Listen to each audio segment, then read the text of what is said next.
Take a look outside right now. It is a beautiful afternoon in Tuscaloosa County. That is from our radar site, WBTM 13 Live Doppler. Hardly a cloud in sight around Tuscaloosa, Vance, and Abernant at this hour.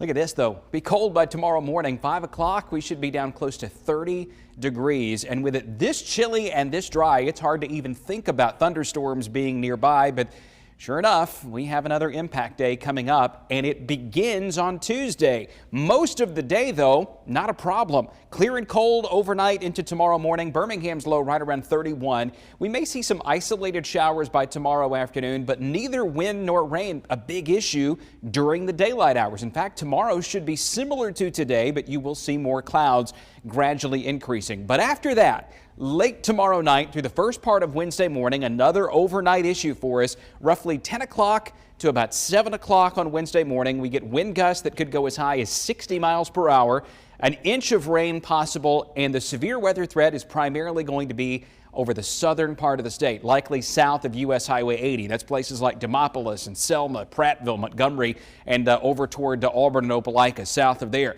So here's 6 o'clock tomorrow evening, wind coming in from the southeast, and it will be a cool breeze, but the wind, not really a huge issue, even through 6 p.m. tomorrow.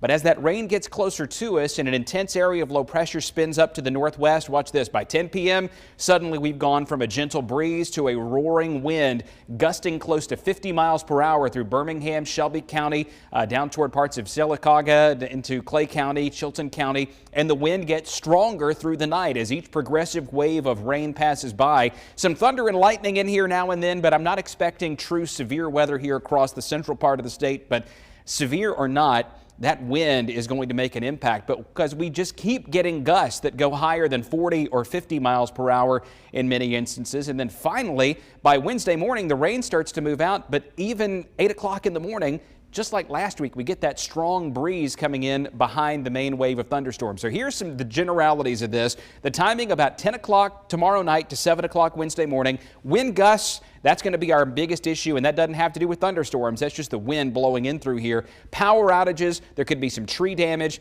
Outdoor items like grills, patio furniture, trampoline, make sure that you're taking care of that kind of thing. So Tuesday, the high at 56, the primary risk of severe weather down close to the Gulf Coast. Again, we're talking late Tuesday, early Wednesday. Here across the northern half of the state, maximum wind gusts around 35 to potentially as high as 60 miles per hour. And then after that, the weather starts to calm down some. Wednesday, it's colder Thursday. We go into the weekend and expect more rain by Saturday night and Sunday.